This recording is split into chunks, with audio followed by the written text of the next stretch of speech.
दोस्तों स्वागत है आप सभी का जीआर क्लासेस में। मेरा नाम है रवि। तो चलिए आज की वीडियो को शुरू करते हैं। आशा करता हूँ आप सभी की तैयारी बहुत अच्छी चली होगी, अच्छी तरीके से पढ़ाई करोगे और मस्त तरीके से रह रहे होंगे। तो दोस्तों बंदी रक्षक के भी फॉर्म आ चुके हैं। 238 पोस्ट है जिनमें, और ये आपके लिए एक अच्छा मौका हो सकता है कि पुलिस कांस्टेबल के बाद सीधे आप बंदी रक्षक के लिए भी अप्लाई कर सकते हैं। यानी कि आपके लिए कम समय में अच्छी तरीके से तैयारी आप लोगों ने कर रखी है, तो बंदी रक्षक को भी आप निकाल सकते हैं बहुत आसानी से। तो दोस्तों फॉर्म फिल कर लेना, 5 दिसंबर लास्ट डेट है, और उससे पहले ही आप लोग करने की कोशिश करना। और किसी भी प्रकार की त्रुटि है जो कि फॉर्म भरने में ना करें, क्योंकि अगर आप कोई भी गलती करते हैं, जैसे कि आयु गलत लिख देना या भी कोई भी ऐसी चीज़ है जो कि आपके सर्टिफिकेट आपने गलत अपलोड कर दिए, या फिर ऐसी कोई भी सारी चीज़ें हो सकती हैं, फर्जी प्रमाण पत्र, तो आपको 5 साल के लिए बैन कर दिया जाता है। तो इसलिए आप लोग भली भांति नोटिफिकेशन को पढ़ के अच्छे तरीके से फॉर्म भर दें, उसके बाद अपनी तैयारी पर जुट जाएं। और ये तैयारी आप कहाँ से कर सकते हैं? आप लोग इन्हीं क्लास को देखिए जो कि आप पुलिस कांस्टेबल के लिए देख रहे हैं, पटवारी लेखपाल के लिए देख रहे हैं, फॉरेस्ट गार्ड के लिए देख रहे हैं। यही क्लास आप इनको भी देखें, बंदी रक्षक वाले। आज हम बात करेंगे हिंदी की, और हिंदी में महत्वपूर्ण चीज़ देखेंगे जो कि है शब्द संरचना, जो कि नया चैप्टर है आज हम आपके लिए लेके आए हैं। इससे पहले हमने संधि का जो चैप्टर था उसको कंप्लीट कर लिया है। अगर आपने नहीं देखा है तो आप ज़रूर जाके देखें। संधि किस प्रकार से की जाती है, संधि विच्छेद किस प्रकार से की जाती है, किस शब्द में कौन सी संधि होगी, ये सारे नियम हमने पढ़े थे और आप लोगों ने उनको देखा होगा। अगर नहीं देखा है तो जाके ज़रूर देखें। तो चलिए आज की वीडियो को हम करते हैं शुरू। और शब्द संरचना में जो पहला टॉपिक है वो है उपसर्ग का। उपसर्ग के बारे में है आज हम चर्चा करने वाले हैं। तो दोस्तों उपसर्ग है आपके लिए एक महत्वपूर्ण प्रश्न यहाँ से पूछ लिया जाता है उपसर्ग से, और बहुत से बच्चे हैं जो कि कंफ्यूज कर जाते हैं बहुत बार। तो उपसर्ग को आज हम देखेंगे, और उपसर्ग कितने होते हैं और कौन कौन से उपसर्ग होते हैं, सारी चीज़ें हम देखने वाले हैं। तो बने रहना, और अगर आप चैनल पर नए हैं तो चैनल को सब्सक्राइब भी कर लेना। चलो भाई, उपसर्ग के सबसे पहले हम इसकी परिभाषा में जाते हैं। उपसर्ग तो भाई ये 2 शब्दों से मिलकर बना रहता है, उपधन सर्ग। उप का मतलब होता है समीप, और सर्ग का मतलब होता है सृष्टि करना, सृष्टि करना। ठीक है भाई, ये आप यहाँ पर से इसका अर्थ समझने की कोशिश करें। उप का मतलब होता है समीप, और सर्ग का मतलब होता है सृष्टि करना। यानी कि हम ये कह सकते हैं ऐसे शब्द जो समीप आकर नए शब्दों का निर्माण करते हैं उन्हीं को हम कहते हैं उपसर्ग। अब ये उपसर्ग किसी भी शब्द के कहाँ पर लगेंगे, पहले लगेंगे या बाद में लगेंगे? तो ये किसी भी शब्द के प्रारंभ में आकर जुड़ जाते हैं। तो ये कहाँ पर जुड़ते हैं? शब्द के आरंभ में जुड़ते हैं।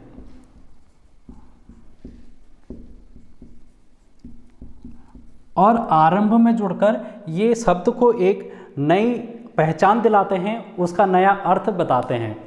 लेकिन अगर हम सिर्फ उपसर्ग की बात करें तो इनका कोई अर्थ नहीं होता, यानी कि ये अर्थहीन होते हैं, इनका कोई अर्थ नहीं होता और ये स्वतंत्र नहीं होते हैं। उपसर्ग जो है वो स्वतंत्र निकाय नहीं है, स्वतंत्र नहीं होते हैं ये। इसका मतलब क्या है कि इनका कोई अपना अर्थ नहीं होता, इनका कोई अर्थ नहीं होता।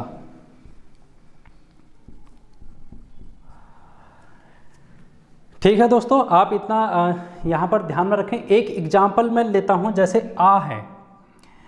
आ किसी भी शब्द के आगे से जुड़ जाएगा तो एक अर्थ प्रकट करेगा, लेकिन जब तक ये आ लिखा है इसका कोई अर्थ नहीं है, तब तक ये सिर्फ एक स्वर है। ठीक है दोस्तों, लेकिन अगर ये किसी शब्द के आगे से मिल जाता है तो उसका एक अर्थ बन जाता है, अर्थपूर्ण शब्द बन जाता है।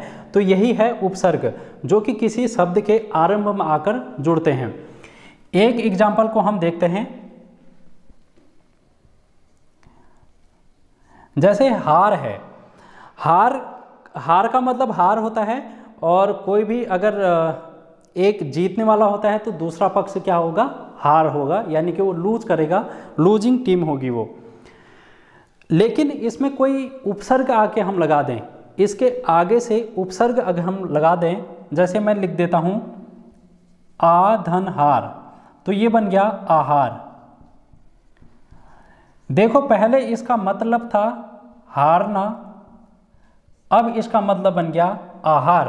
तो आहार क्या होता है? कोई भी भोजन, कोई भी पोषण तत्व जो कि हम लेते हैं उसको हम क्या कहते हैं? आहार कहते हैं। तो देखो यहाँ पर आ के मिलने से इस शब्द का, ये जो हार शब्द है इसका अर्थ बदल गया है, तो यही होते हैं उपसर्ग। इसी हार में हम अगर प्र जोड़ दें आगे से क्या जोड़ दें? प्र जोड़ दें, तो ये बन जाएगा प्रहार। ये क्या बन जाएगा? प्रहार। यानी कि किसी के ऊपर आक्रमण करना, किसी को प्रहार करना, ये कहलाता है।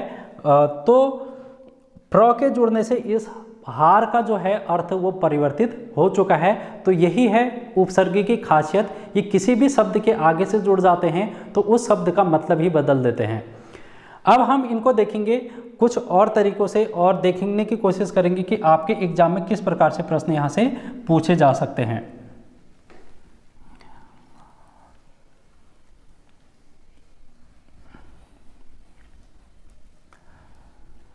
तो देखो दोस्तों यहाँ पर से किस प्रकार से प्रश्न पूछे जा सकते हैं। सबसे पहले हम बात कर लेते हैं इनके प्रकार की। इनके प्रकार की हम बात कर लेते हैं। उपसर्ग के प्रकार। देखो ये उपसर्ग जो है ये हिंदी के भी शब्द हो सकते हैं और संस्कृत के भी हो सकते हैं या फिर उर्दू के भी हो सकते हैं या फिर किसी विदेश से आए हुए शब्द भी हो सकते हैं। यानी कि इनके जो प्रकार हैं वो 3 प्रकार के होते हैं। पहला है संस्कृत के उपसर्ग, दूसरा है हिंदी के उपसर्ग और तीसरा है उर्दू के उपसर्ग। उर्दू या फिर फारसी कहो या फिर विदेशी कहो या फिर आगत उपसर्ग कहो, इनसे कुछ भी आप कह सकते हैं। तो इतने हम उपसर्ग इसमें पढ़ते हैं। अगर हम संस्कृत के उपसर्गों की बात करें तो कुल 22 उपसर्ग हैं। संस्कृत के कितने उपसर्ग हैं? 22 उपसर्ग हैं। अगर हम हिंदी के उपसर्गों की बात करें तो 12 उपसर्ग हैं। लेकिन अगर हम उर्दू के उपसर्गों के बारे में बात करेंगे तो ये निर्धारित नहीं है कितने हैं करके, निर्धारित नहीं है ये। ठीक है दोस्तों, इतनी बात आपको समझ में आई होगी। अब हम इनको समझने की कोशिश करते हैं कि यहाँ से प्रश्न किस प्रकार से पूछा जा सकता है। तो आपसे सबसे पहले कोई शब्द दे दिया जाएगा, कोई शब्द आपको दे दिया जाएगा, जैसे कि आहार ही है, आहार एक शब्द दे दिया। इसमें सबसे पहले क्या प्रश्न पूछ लिया जाएगा कि इसका उपसर्ग क्या है, इसमें उपसर्ग कौन सा है, पहला प्रश्न ये पूछ लिया जाएगा। दूसरा प्रश्न कि शब्द में कितने उपसर्ग हैं, इसमें कितने उपसर्ग हैं।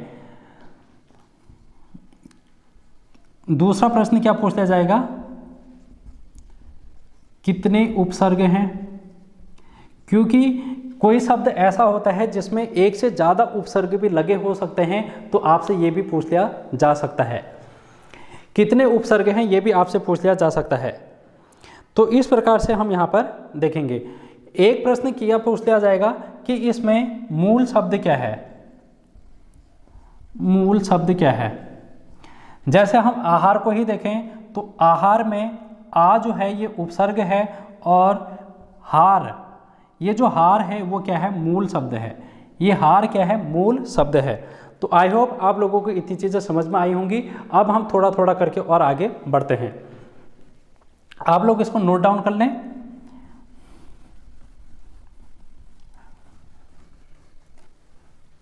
हमने प्रकार भी देखी कितने प्रकार के होते हैं। अब हम एक एक करके इनको समझने की कोशिश करेंगे।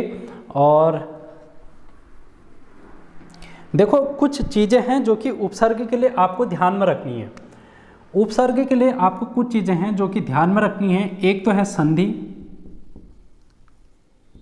संधि करना या फिर संधि विच्छेद करना, और दूसरी बात है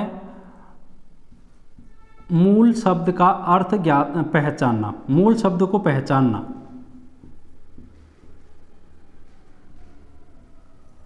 मूल शब्द क्या हो सकता है इसमें, उसको पहचानना सबसे बड़ी डील इसमें हम कह सकते हैं। अगर आपको ये दो चीज़ें समझ में आ गई किसी भी शब्द में, तो आप उपसर्गों को आसानी से बता सकते हैं। हम आज बात करेंगे सबसे पहले संस्कृत के उपसर्गों की। संस्कृत के उपसर्ग, और ये कितने उपसर्ग हैं, ये 22 उपसर्ग हैं। ये कितने उपसर्ग हैं भाई, ये 22 उपसर्ग हैं जो कि संस्कृत के उपसर्ग हैं। अब कौन कौन से 22 उपसर्ग हैं, जैसे हम बात करते हैं अति, अति की बात करते हैं, अनु की बात करते हैं, अधि की बात करते हैं, और निस की बात करते हैं, निस, और दूर बात करते हैं, या फिर इसको दूह कहें, या फिर सम कहें। इस प्रकार के हमको 22 उपसर्ग देखने को मिलते हैं। लेकिन हम इन 22 उपसर्गों को यहाँ पर नहीं देखेंगे, क्योंकि 22 उपसर्ग आपके संस्कृत के हैं, और 12 उपसर्ग जो हैं हिंदी के हैं, और उर्दू के भी कुछ उपसर्ग हैं। तो हम एक एक उपसर्ग को तो देखेंगे नहीं, लेकिन हम आज ये देखेंगे कि कोई भी शब्द है उसमें उपसर्गों को किस प्रकार से हम पहचान सकते हैं, और किस प्रकार से मूल शब्दों को पहचान सकते हैं, किस प्रकार से हम संधि विच्छेद उसमें कर सकते हैं। तो आपका जो क्वेश्चन होगा वो फिर गलत नहीं होगा। लेकिन मैं आपको सारे उपसर्गों को एक चार्ट बना के दे दूंगा, लेकिन कहाँ पर, टेलीग्राम पर। टेलीग्राम पर मैं PDF के रूप में आपको सारे उपसर्गों को दे दूंगा, जिससे कि आप अच्छे से प्रैक्टिस कर सकते हैं। तो जो 22 उपसर्ग हैं इनको आप कहाँ पर से ले सकते हैं, टेलीग्राम से ले सकते हैं। हिंदी के उपसर्गों को कहाँ से ले सकते हैं, टेलीग्राम से ले सकते हैं। टेलीग्राम का लिंक आपको डिस्क्रिप्शन में मिल जाएगा, या फिर आप JR क्लासेस करके टेलीग्राम पर सर्च करोगे तो वहाँ पर मेरा चैनल दिखाई देगा। देखो हम उदाहरण देखें, अगर संस्कृत के इसमें उदाहरण देखें तो सबसे पहले हमने क्या करना है, कौन कौन सी चीज़ें ध्यान में रखनी है कि संधि करनी है, फिर दूसरा मूल शब्दों को पहचानना है। ये दो काम आप करोगे तो उपसर्ग आपके कभी गलत नहीं होंगे। एक एग्जाम्पल हम ले लेते हैं अत्यधिक का।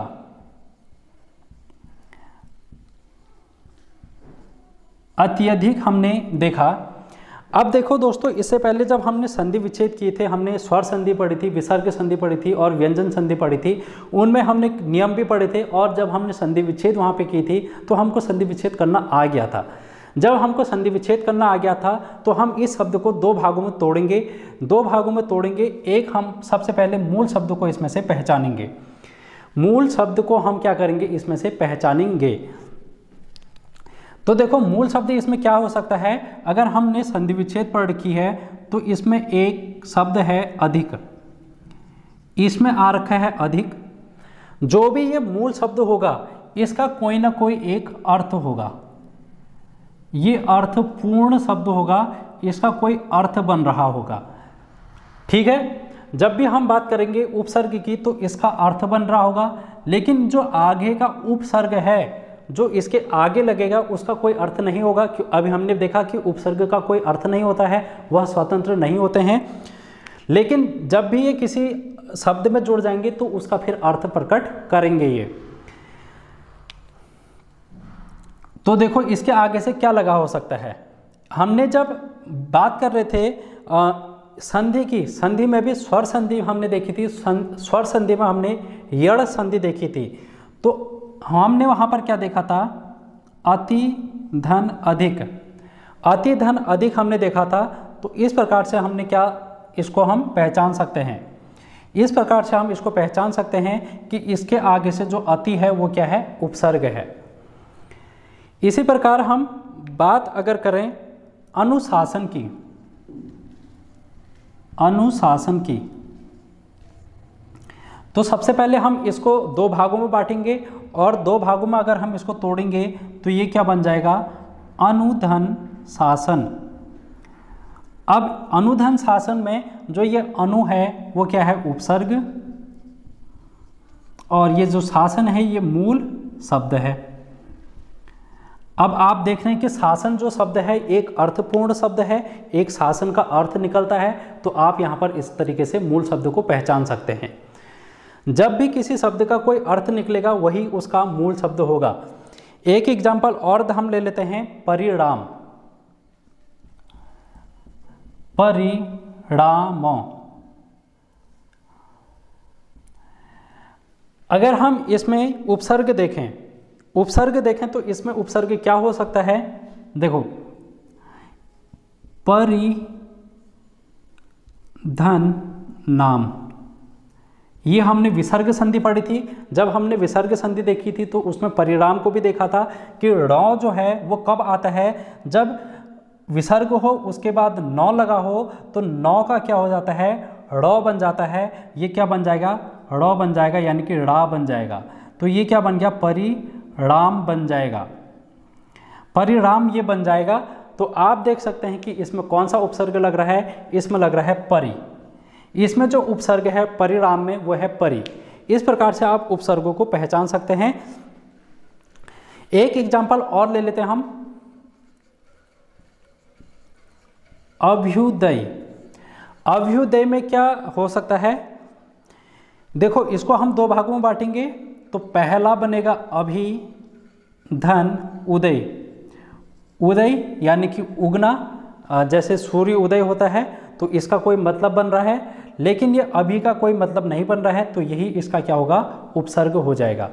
तो आप इस प्रकार से इन संस्कृत के उपसर्गों को पहचान सकते हैं। और संस्कृत के उपसर्गों में आपको सबसे पहली चीज़ है संधि ध्यान में रखना है और मूल शब्द को पहचानना है। और जो मूल शब्द होगा वो एक अर्थपूर्ण शब्द होगा। अब हम कुछ देख लेते हैं जो कि हिंदी के भी उपसर्ग हैं। हिंदी के उपसर्गों को देख लेते हैं, वहां से किस प्रकार आपको पहचानना है।